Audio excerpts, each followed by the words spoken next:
Anggota tubuh pada manusia. Ada berbagai macam organ tubuh di dalam tubuh manusia. Masing-masing dari organ tubuh tersebut akan bekerja sesuai dengan fungsinya, namun tetap bekerja secara bersamaan di dalam tubuh manusia. Berikut penjelasannya. Bagian dan fungsi dari organ tubuh pada manusia terdiri dari otak, paru-paru, jantung, dan ginjal. Yang pertama, otak. Otak merupakan bagian organ yang berada di kepala. Fungsi otak sangat penting sebagai pengendali saraf, juga proses dalam mengantarkan sinyal ke organ lain. Yang kedua, jantung. Jantung merupakan bagian vital yang terdapat di dalam tubuh. Bagian vital di dalam tubuh sangat rentang terhadap benturan. Pada tubuh makhluk hidup, jantung berfungsi untuk memompa darah dan melancarkan peredaran darah. Oleh karena itu, saat jantung memompa darah, terdapat getaran yang dihasilkan dari proses tersebut dan bahkan dapat dirasakan oleh objek yang berada di luar. Jika jantung berhenti memompa darah, sudah dipastikan bahaya. Tubuh makhluk hidup tersebut akan mati atau mengalami gangguan sistem tubuh. Yang berikut, paru-paru. Paru-paru merupakan organ pernapasan yang mengatur sistem masuknya udara di dalam tubuh. Paru-paru bekerja dengan mengkonversi hasil dari udara atau O2 atau oksigen dan melepaskannya dalam bentuk atau CO2 atau karbon dioksida. Sistem pernapasan di dalam tubuh pertama-tama melalui hidung atau mulut yang menghirup O2 atau oksigen, kemudian akan diteruskan ke paru-paru.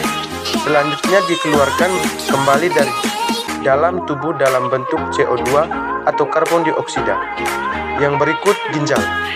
Ginjal akan berfungsi untuk memurnikan darah, sehingga darah yang berada di dalam tubuh akan lebih sehat. Ginjal bekerja selama alami sebagai pembersih darah yang berada di dalam tubuh. Di dalam tubuh manusia, organ tubuh bekerja secara bersamaan. Apabila salah satu organ mengalami gangguan, makanan akan mempengaruhi sistem kerja orang lain. Oleh karena itu, kita harus merawat organ tubuh kita dengan baik. Salah satu contoh organ yang bekerja sama di dalam tubuh manusia yaitu ginjal, paru-paru, dan jantung. Organ ini bekerja dalam sistem pengaliran darah yang diperintahkan oleh otak. Indra. Kita manusia mampu mengenali lingkungan sekitar dengan 5 alat indera yang kita miliki. Ada mata, hidung, mulut, telinga, dan kulit. Karena jumlahnya ada 5, maka kenal dengan sebutan panca indera, mata, atau indera penglihatan. Mata berfungsi untuk melihat atau sebagai indera penglihatan. Mata seperti alis, kelopak, dan bulu mata berfungsi melindungi mata dari keringat dan debu. Pada kelopak mata atas juga terdapat kelenjar air mata yang mencegah mata kering dan iritasi. Sebagian bola mata juga tampak dari luar. Yang berwarna putih adalah lapisan terluar dinding bola mata yang disebut sklera. Di bagian tengah terdapat lingkaran berwarna yang disebut dengan iris. Mata dapat melihat sebuah benda. Jika ada sebuah cahaya, bagian cahaya mengenai permukaan benda dipantulkan dan ditangkap oleh mata. Cahaya yang ditangkap dan menembus kornea mata dan diteruskan melalui pupil. Lubang pupil dapat melebat atau mengecil tergantung pada banyak cahaya. Jika menerima cahaya yang terang, pupil akan mengecil. Sebaliknya, jika menerima cahaya redup, pupil akan melebar. Lubang pupil dapat berubah-ubah karena diatur oleh otot pada iris. Setelah melalui pupil, cahaya akan mengenai lensa mata dan dibiaskan. Lensa memiliki gaya akomodasi atau kemampuan mencembung dan memimpi. Lensa mata berfungsi mengatur cahaya agar jatuh tepat di retina. Rangsangan cahaya yang jatuh di retina kemudian dikirim untuk melalui syaraf. Otak akan mengolah agar mata kita dapat melihat benda. Yang kedua, hidung atau indera pencium. Hidung berfungsi untuk mencium bau atau sebagai indera penciuman. Masuk melalui lubang hidung, kemudian mengenai ujung serabut saraf yang terletak di langit-langit rongga hidung.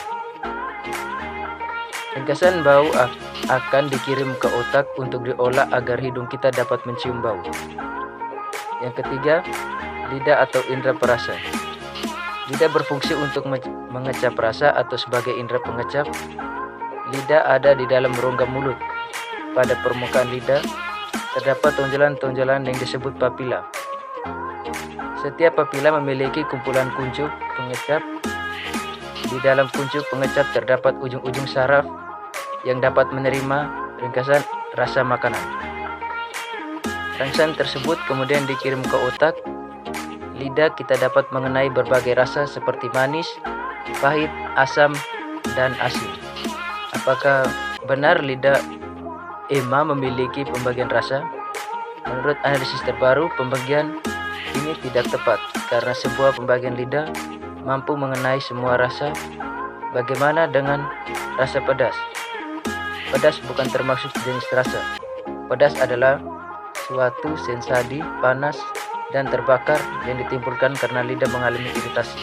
Telinga atau indera pendengar. Telinga berfungsi untuk mendengar bunyi atau sebagai indera pendengaran.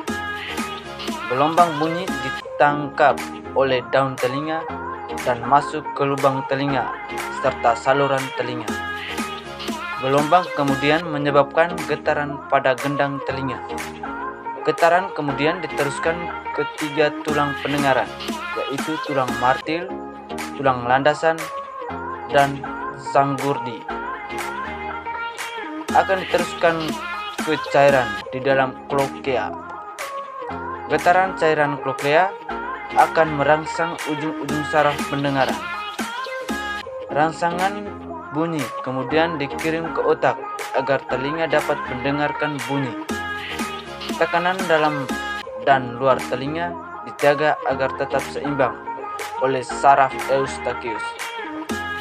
Saluran eustachius biasanya tertutup dan hanya terbuka saat kita menguap dan menelan makanan. Telinga ternyata bukan hanya berfungsi sebagai alat pendengaran, tapi juga alat keseimbangan. Bagian yang berperan adalah saluran setengah lingkaran. Kulit atau indera peraba.